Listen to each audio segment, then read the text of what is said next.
Bonjour et bienvenue dans cette nouvelle vidéo dans laquelle on va essayer d'exécuter quelques commandes de base de Linux. Donc là actuellement, si vous voyez un dollar comme ça, il faudra savoir que vous êtes connecté en tant qu'un invité, en tant qu'un utilisateur. Donc, vous n'avez pas tous les droits si vous êtes connecté en tant qu'un invité. Donc, pour avoir tous les droits d'exécuter les commandes, il faudra vous connecter en tant qu'un super utilisateur. Root. Donc, pour vous connecter en tant que root, il faudra utiliser la commande sudo -i, mot de passe. Vous voyez, pour les doigts, c'est maintenant 10. Vous voyez, ça montre que vous êtes connecté en tant que super utilisateur. Donc vous avez tous les droits, vous pouvez faire des mises en jour, installer des paquets, installer des applications, créer des groupes, des utilisateurs et tout. Donc, pour ce qui me concerne dans cette vidéo, on peut exécuter cette commande en tant qu'utilisateur. On peut exécuter cette commande. Donc, je vais juste faire un retour pour me connecter en tant qu'utilisateur. Je vais sudo le nom de mon utilisateur. Je fais un cd. Je vais effacer le terminal avec la commande clé. Avec la commande clé, vous pouvez effacer le terminal. Ouais. La première commande qu'on va utiliser dans cette vidéo, c'est la commande pwd qui nous permet d'afficher le répertoire courant, le répertoire dans lequel on se trouve actuellement. Il va nous afficher ça, la commande pwd.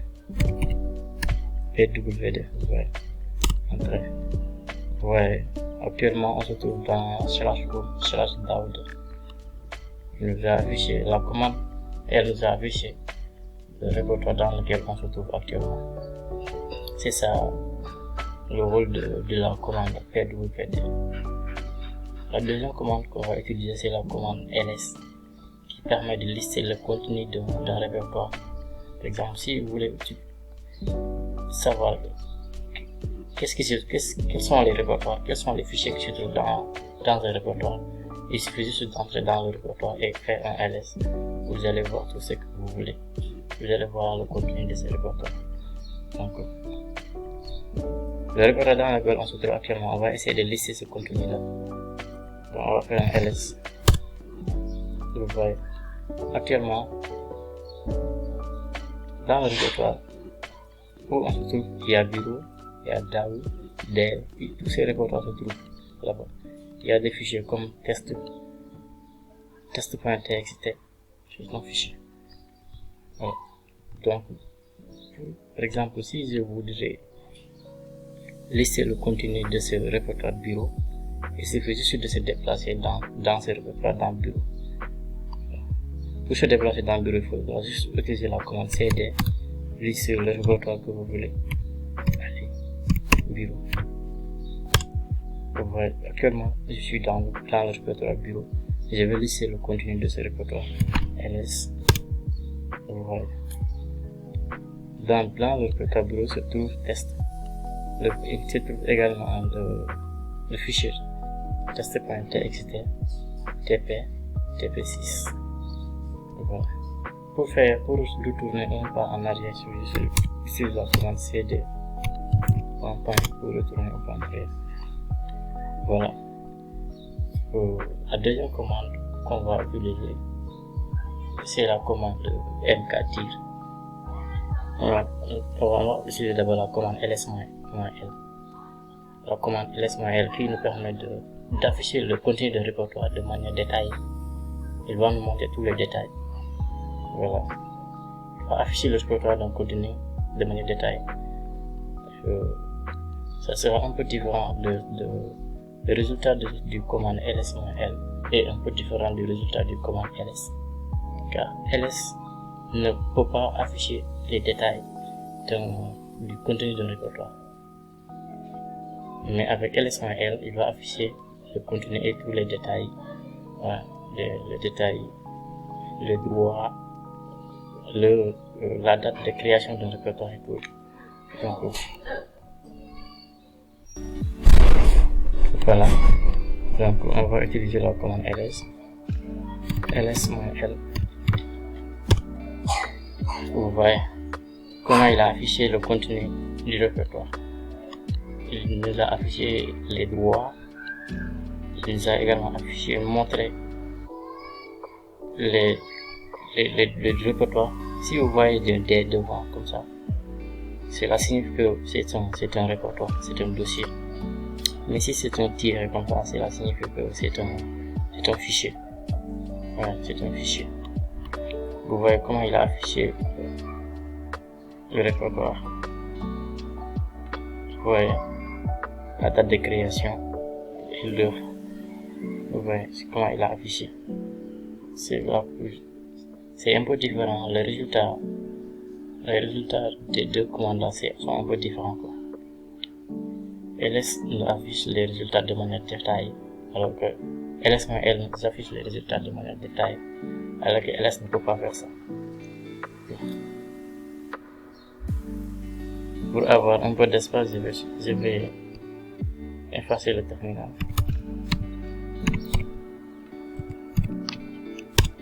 Voilà. La commande suivante qu'on va utiliser, c'est la commande mkdir, qui nous permet de créer un répertoire, qui nous permet de créer des répertoires ou bien un répertoire. Pour utiliser la commande mkdir, il faut juste de faire mkdir plus le nom du répertoire que vous voulez créer. Par exemple, nous on veut créer le répertoire informatique. On va juste utiliser la commande mkdir informatique.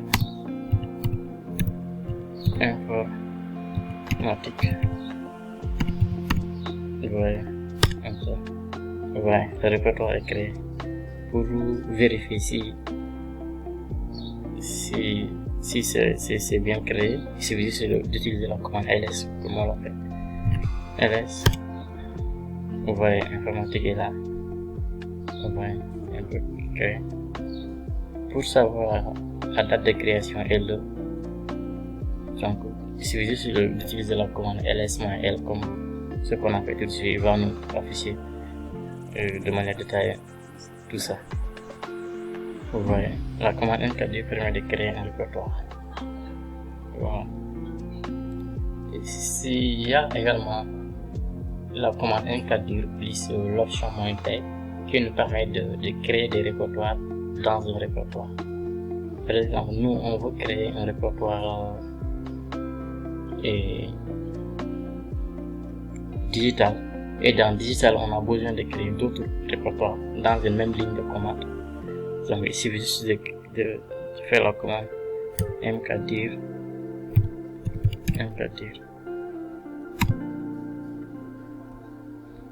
digital slash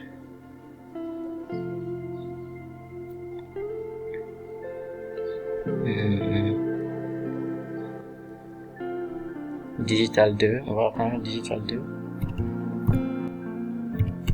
digital 2, digital 1, digital 2,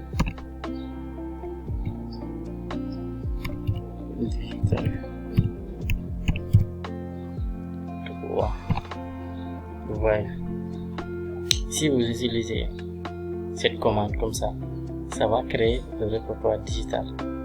Le premier digital est là. Et dans ce digital, dans le premier digital, ça va créer digital 1. Et dans digital 1, ça va créer digital 2. Et dans digital 2, ça va créer digital 3. Il faut juste faire un entrée.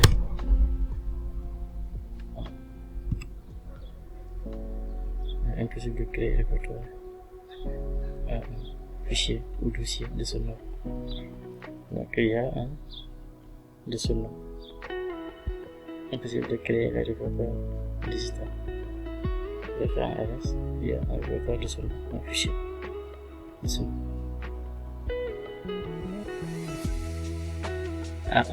Aucun fichier dessus de ce nom.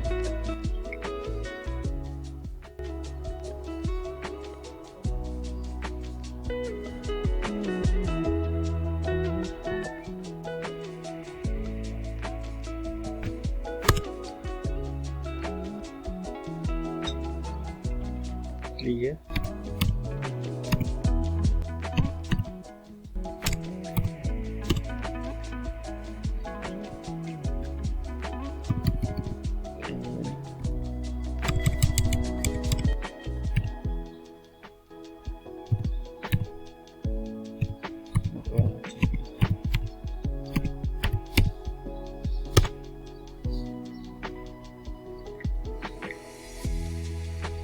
Ah ok, j'ai fait une erreur. Je devais utiliser la commande, je devais utiliser le -p. J'ai oublié de faire l'option -p. Raison pour laquelle ça ne passe pas. J'ai oublié de faire l'option -p. J'ai juste fait mkdir, ça ne va pas marcher. Il fallait que je mette plus l'option. Il fallait que je mette l'option. Voilà, mkdir -p. Voilà. J'espère que ça va passer maintenant. mkdir -p. Voilà. J'avais oublié de faire le -p, l'option -p. Voilà. Maintenant, on va vérifier. ls, on va faire ls. Voilà. Digital est là. On va se déplacer dans digital. Pour ce faire, je vais prendre cd digital.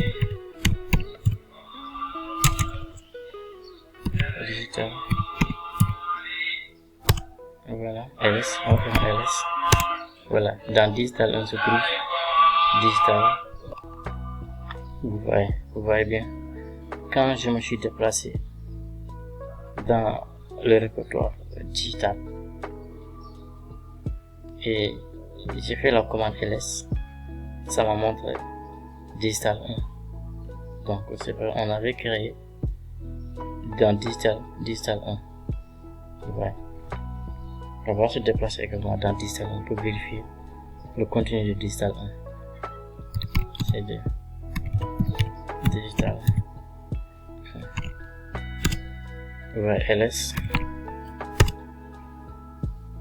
Ouais. Il y a digital 2. cd.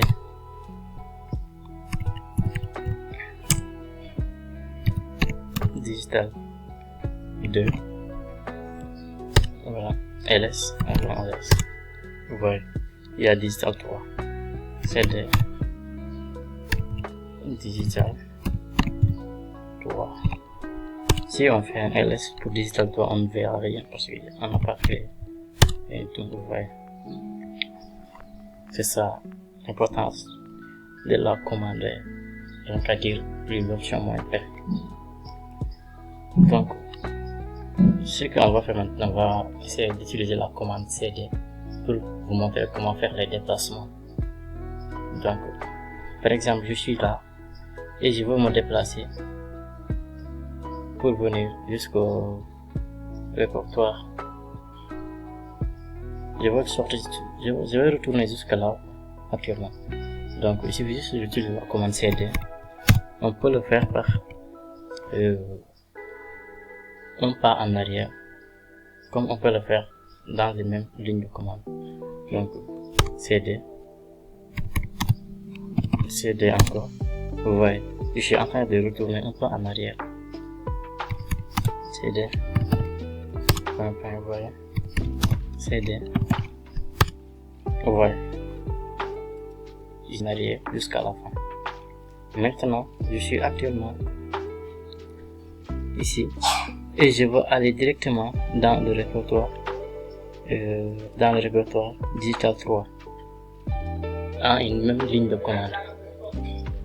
Donc, ce que je vais faire, je vais CD digital.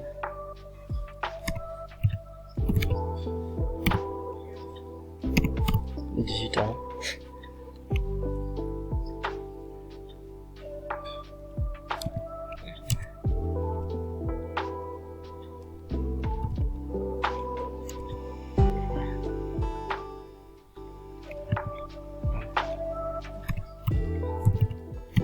Digital 2, digital 1.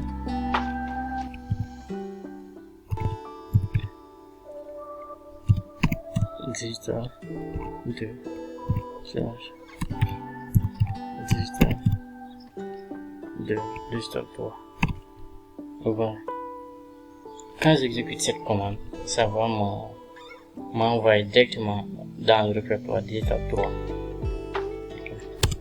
Vous voyez. Je suis actuellement dans le répertoire digital 3. Je l'ai fait en utilisant une même ligne de commande. Exemple, je peux faire un retour en arrière sans faire des retours, sans utiliser un pas en arrière. Je peux le faire en utilisant une même ligne de commande, comme ce que j'ai fait, comme ce que je viens de faire tout de suite. Donc pour ce faire, je vais CD,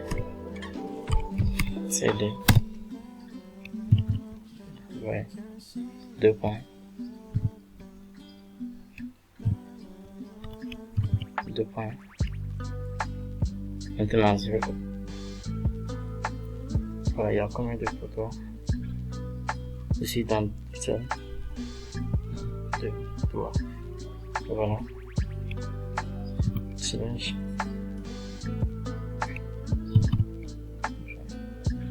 Voilà. C'est CD. Chaque 2 points correspond à un répertoire. Chaque 2 points correspond à un répertoire. Maintenant, je dois faire slash. Voilà, si j'exécute cette commande, ça va me retourner jusqu'à la fin, en arrière carrément. Vous voyez, je me suis déplacé sans utiliser, comme ce que je viens de faire, de retourner un pas en arrière, Donc vous voulez faire ça, retourner directement là où vous voulez aller. Voilà. La commande suivante qu'on va utiliser, c'est la commande torch, qui nous permet de créer des fichiers. Donc on va torch, fichier, voilà. Donc voilà, on va faire ls. Voilà, le fichier qu'on vient de créer, c'est là. Torch.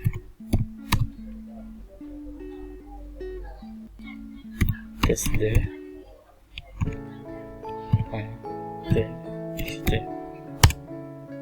ls.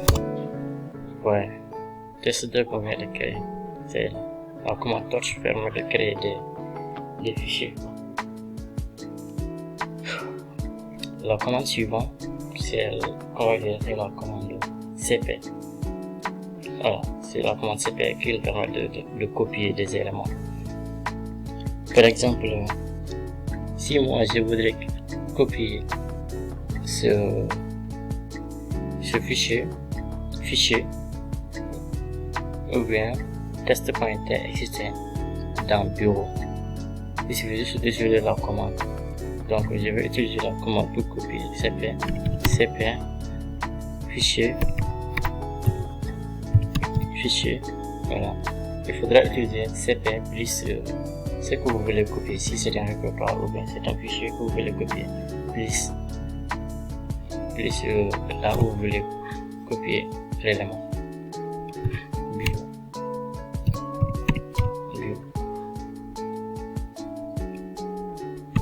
Là, ouais, actuellement vous voyez, ça est là. Je vais me placer dans le bureau, me déplacer dans le bureau.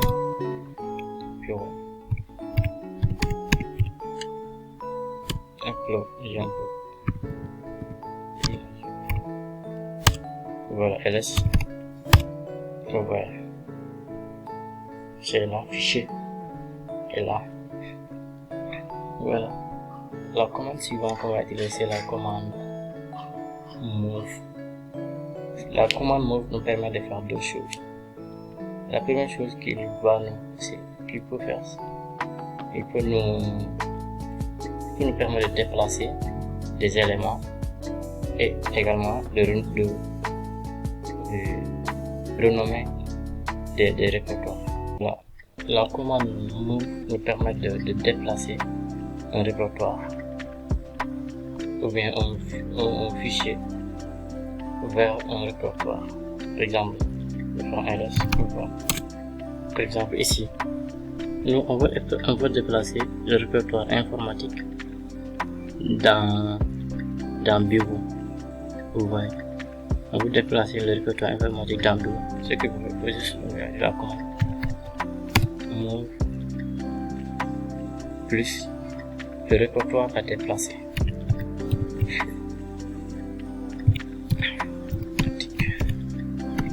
Informatique et suivi de répertoire dans lequel vous voulez déplacer.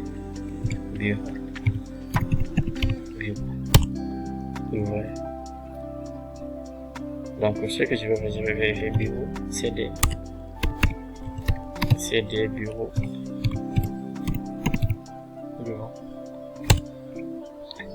ls. Et voilà. Le répertoire informatique est là. Voilà. Si vous voyez un peu ça, si vous voyez comment déplacer. On a utilisé la commande move pour déplacer un répertoire dans le bureau. Donc, la deuxième fonction de la commande move, c'est renommer un répertoire ou bien un fichier. Pour ce faire, on va utiliser la commande jusqu'à présent move. Donc, par exemple, moi, je veux renommer ce répertoire dev en dev2. Donc, si c'était Windows, je vais aller juste faire un clic droit pour faire renommer, écrire le nom que je veux.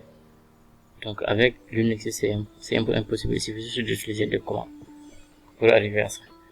Donc, je vais utiliser la commande move pour renommer ce répertoire. Move plus suivi de répertoire à renommer. Ensuite, je vais ressaisir le nouveau nom dev en dev2. Voilà. En ls. Voilà. Au lieu de dev, c'est dev2. C'est dev2 au lieu de dev. Voilà. La commande suivante et la dernière commande qu'on va utiliser, c'est la commande rmdir. La commande rmdir est la commande rm-r. On va utiliser ces deux commandes. Tous ces deux commandes permettent de supprimer un répertoire ou bien un fichier. Mais c'est un peu différent lors de l'utilisation. Pour la commande rmdir, permet de supprimer un répertoire qui est vide. Si un répertoire est vide, vous pouvez le supprimer. Vous pouvez le supprimer en utilisant la commande rmdir. Mais si le répertoire contient des éléments, rmdir est un peu limité, il ne pourra pas.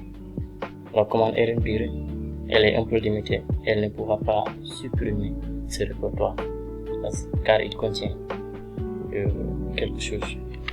Donc on va essayer de le supprimer. Pour supprimer ce répertoire dans ce cas qui contient des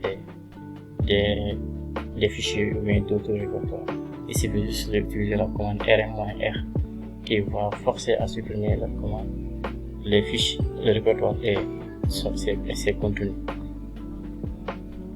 Donc, ce que je vais faire, rmdir, je vais essayer de supprimer dev contient quelque chose.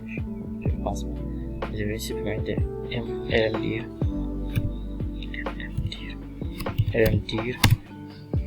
dev2. Je vais supprimer dev2. Ouais.